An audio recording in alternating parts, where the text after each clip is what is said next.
突然呢，就有个中年大叔朝他揍了一拳，但从背后有人这样子朝他的脖子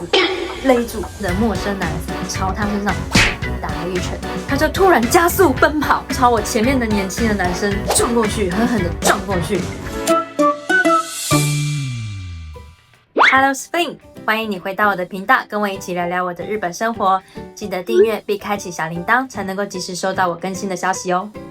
今天这个影片的标题好像有点危言耸听哦，主要会想要做这个主题，是因为最近我常常看一些讲解各国刑事案件的故事，所以我就回想了我在日本的这7年间遇到的一些亲身的经验，或者是我的好朋友遇到的一些故事。还有在影片的结尾，我想要分享去年发生的一起在日常生活中的一个重大刑事案件。而想要跟大家分享最主要的目的，绝对不是要挑起大家对于日本的恐慌，让大家不要来玩，绝对不是，而是想要以一个分享故事的角度，聊聊天的角度，告诉你说，相较比较安全的日本，也是会在我们的生活当中发生一些危机。所以不管你今天是准备要来日本玩，或者是你跟我一样已经生活在日本，都希望你可以听听我现在要分享的这一些经验。之后如果你来日本有遇到类似的状况，当然希望你不要遇到，可是如果遇到类似的状况，心里可以有个准备说，我可以采取什么样子的预防措施，可以做什么样子的对策。这是我今天想要聊这些故事的主要目的，就让我来跟你说说故事。在电车上真的是会遇到各式各样的人，首先最容易遇到的就是喝醉酒的人。喝醉酒的人呢，又分躺着的或者是站着的，当然有坐着的。这个画面上呈现的就是我刚来到日本的时候，在电车上面看到的喝醉酒的男子。我当时真的是还蛮震惊的，想说哇，我真的是亲眼见识到这种喝醉酒躺在椅子上还高歌的醉汉。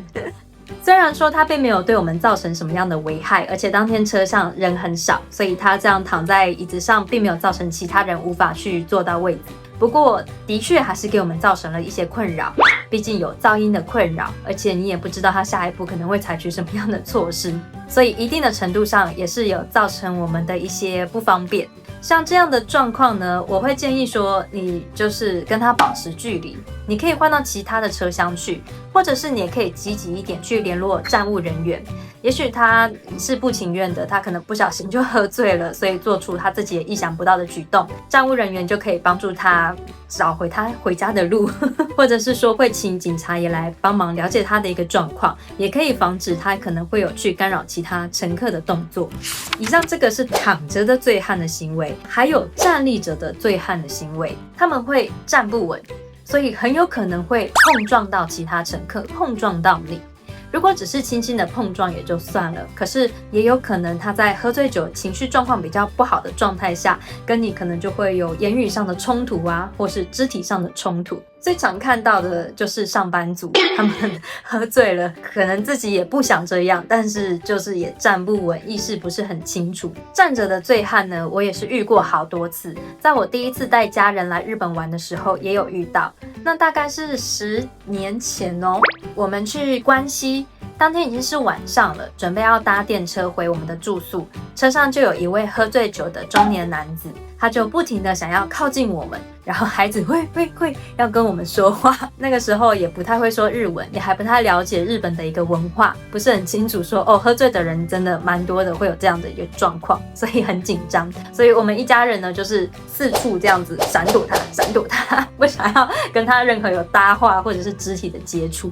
以上呢就是2种醉汉的可能，不管是碰到哪一种情况，比较消极的态度呢，就是不要去跟他有任何的接触，你可以换到其他的车厢，或是跟他保持一些距离。比较积极一点的态度呢，就是去找站务人员帮忙。站务人员通常都是会先去了解他们的一个状况，如果比较严重的话呢，就会去请警察来做进一步的协助，可能会先带他去回警察局啊，确保他清醒之后，让他可以安全的回到家。这样子的动作呢，其实也可以比较确保说他不会再去干扰到其他的乘客，也确保了他自己的人身安全。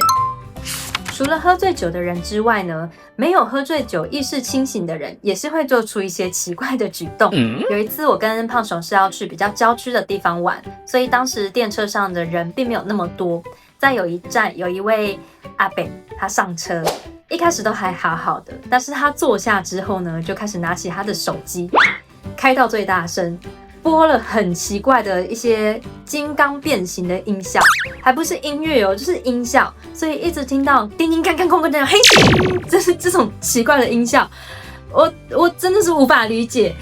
全车厢的人都无法理解，他就放得非常大声，很明显就是故意的。而我呢，忍不住就稍微瞄了他一眼，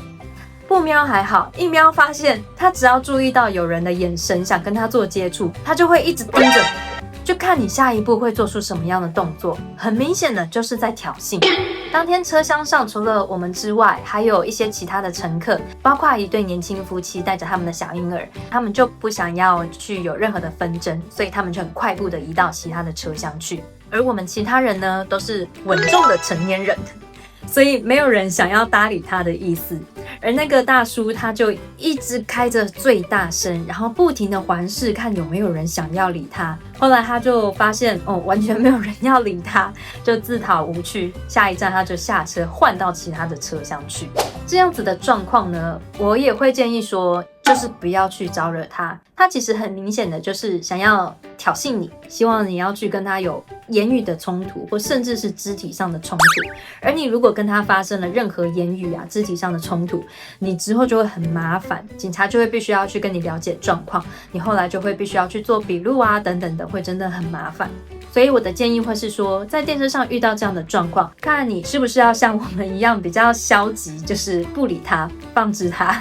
或者是说也是一样跟处理喝醉酒的人的状况一样，联系站务人员。其实这个会是比较好的一个方法，及时让站务人员知道说有可疑分子在这个车上。说可疑分子这个词可能有点重，不过的确是让站务人员提早知道说这个车厢有一些奇怪的事情发生，会是比较好的。因为你无法预测到说他下一步会做出什么行为，他会不会更进一步的去挑衅任何其他人。以上这些例子呢，都是比较像外界的一些干扰，可能干扰我们的视觉听觉等等的。而接下来我要讲的2个在电车上的例子呢，就是有人身攻击了。其中一个例子是我同事的太太，她在搭电车的时候被人攻击。当时的状况是，她是站着，她拉着吊环，她并没有碰撞到任何的人，也没有去干扰到身旁任何一个人。突然呢，就有一个中年大叔朝她揍了一拳。这当下就愣住了，发生什么事？他完全没有惹任何的人，为什么被打了一拳？而那个大叔呢，就一副没事的样子，反正打完他就离开。我同事的太太，她就是有一点被吓到，也很震惊，不知道该怎么反应。而他可能是因为也没有受到很严重的伤害，而且那个大叔就离开，所以他并没有去联系站务人员或是做任何的通报，就这样子不了了之。而另外一则也是被攻击的例子，是发生在胖熊，也就是我男朋友身上。他那天是坐着在闭目养神。胖熊长得比较大只，比较胖，所以他在坐下的时候一定会特别注意，手一定是会盘起来，脚也一定会合起来，就是尽量不要去干扰到其他人、其他乘客的方式坐着。所以他那天也是这样比较守规矩的方式坐着闭目养神的状态下，也是呢被一个完全不认识的陌生男子朝他身上打了一拳，揍了一下。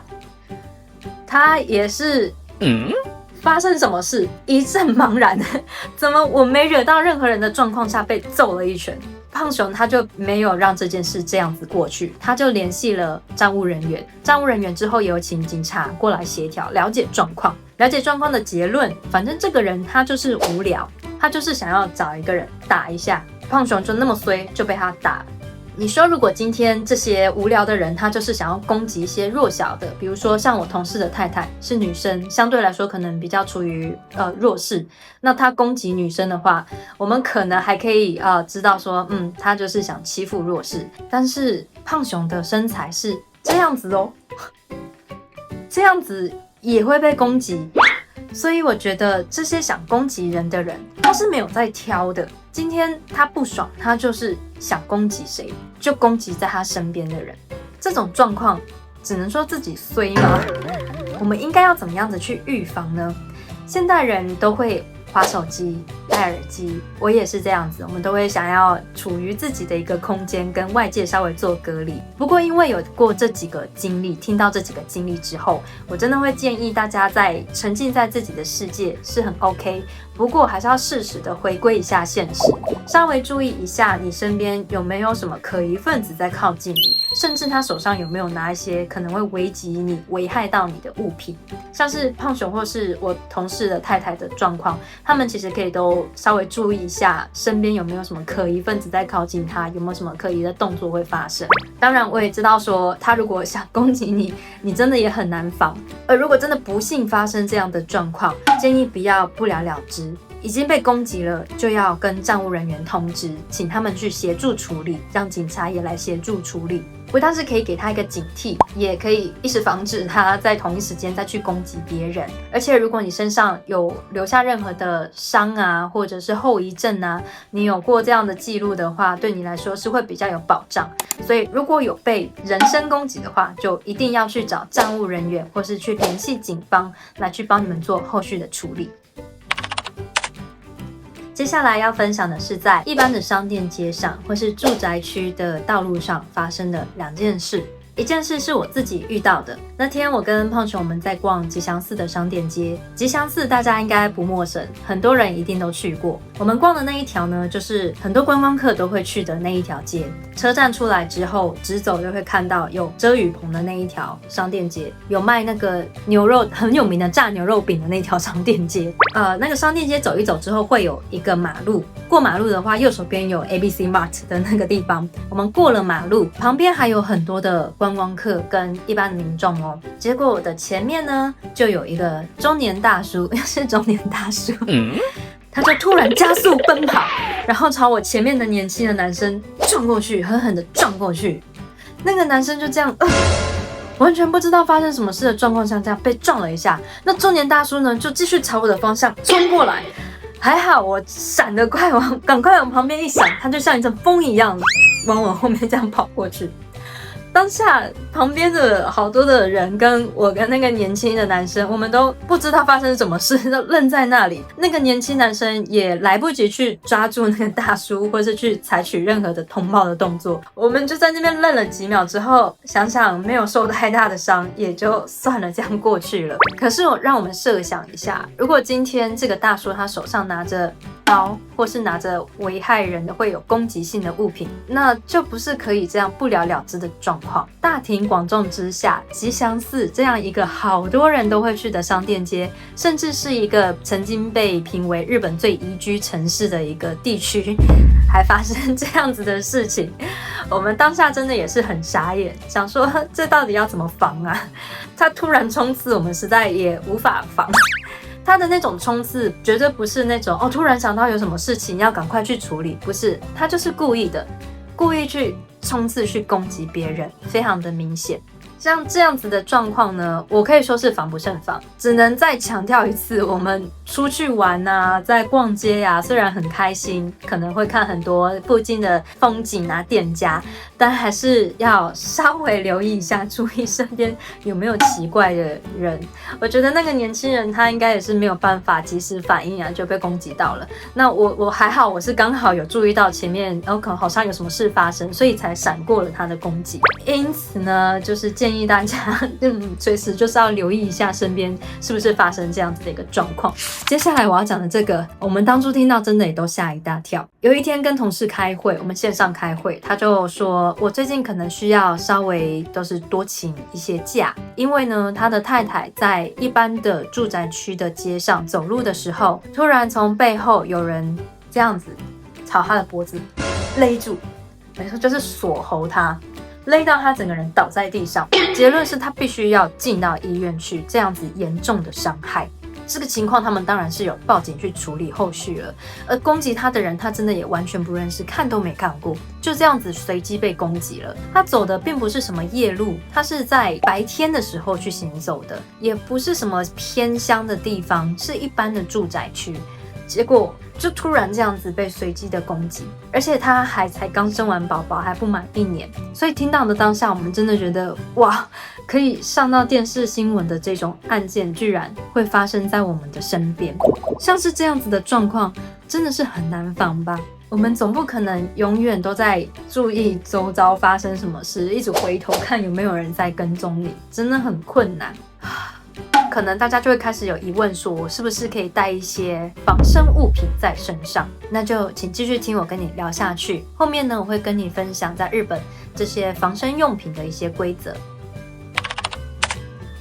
最后一个事件呢，不是我的亲身经验，也不是我身边的人发生的，只是去年看到这一则事件的时候，我非常的震惊，我也马上把这一个消息传给我的家人。它就是在北九州，去年在北九州发生的麦当劳的刑事案件。当天的情况是有很多人在麦当劳里面准备点餐，有2位中学生，一位男生，一位女生，他们在排队。有一位中年人，他就进到了这间店，手上拿着刀。突然就朝那个中学男生的腰部刺了一刀，再朝那个女学生的腹部刺了一刀，女学生她就失血过多过世了。我听到非常震惊，是因为我家人来日本，我也会带他们去麦当劳，我自己也很常去买麦当劳，所以这个真的是一个很日常的状况。你怎么会想象得到，在麦当劳我只是点餐，准备要拿餐，等着拿餐，居然也会遇到这么可怕的刑事案件？虽然这个不是我们自己亲身的一个经历，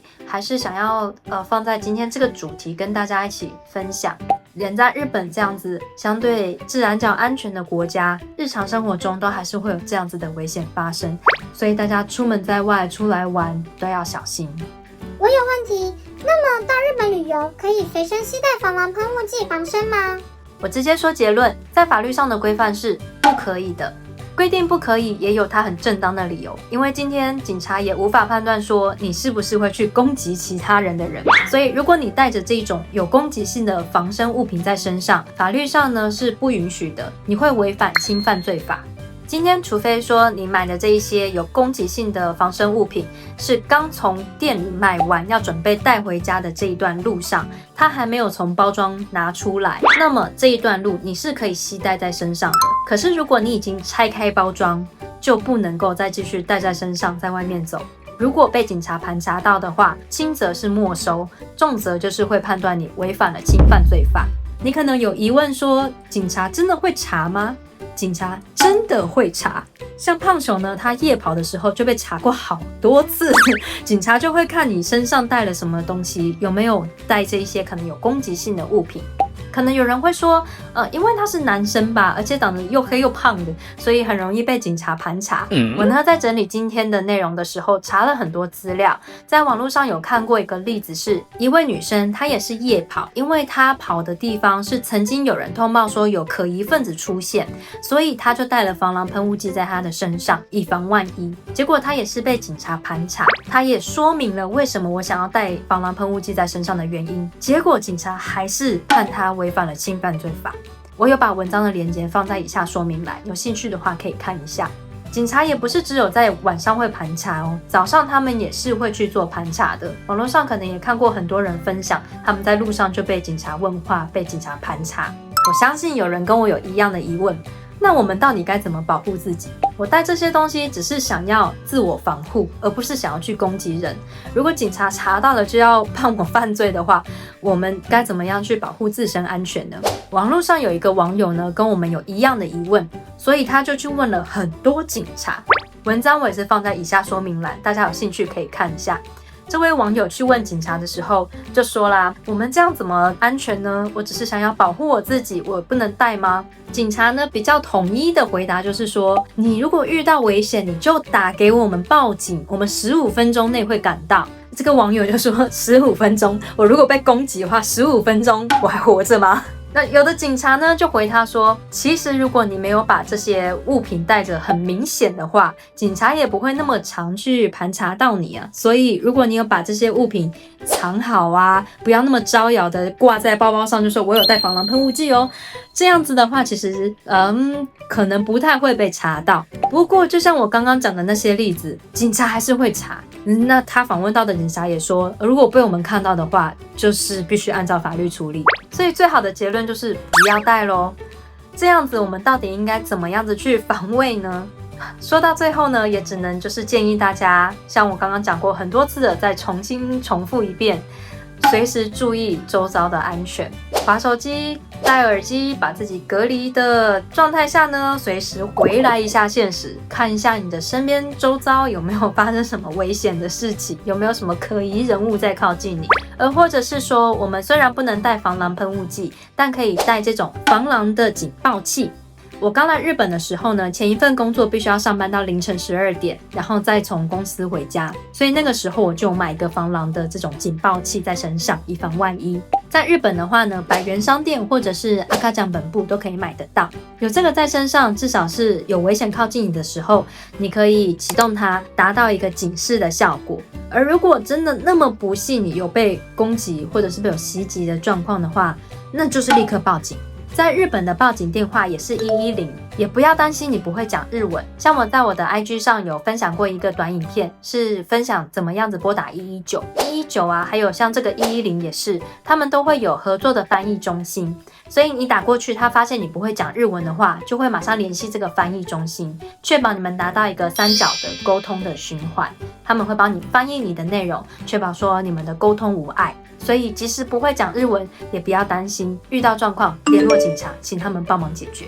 还是要再次声明，我今天讲这些故事，讲这些事件，都绝对不是要引起你的恐慌，也不是要说日本很危险，大家不要来。日本相对来说真的是一个治安很好、很安全的国家，只不过呢，这些事情真的发生在我们的日常生活当中，所以想要分享给你，告诉你说，如果来日本玩的话呢，当然希望你不要遇到危险。只是不幸发生这样子的状况，至少你听过我今天的一些故事还有经验，会知道说可以采取什么样的一个行动还有对策。谢谢你今天陪我聊到最后，如果喜欢今天的内容，请帮我点个赞，也请订阅开启小铃铛，我会分享更多我在日本的在地生活。我是 Flynn， 我们下次的影片再见啦。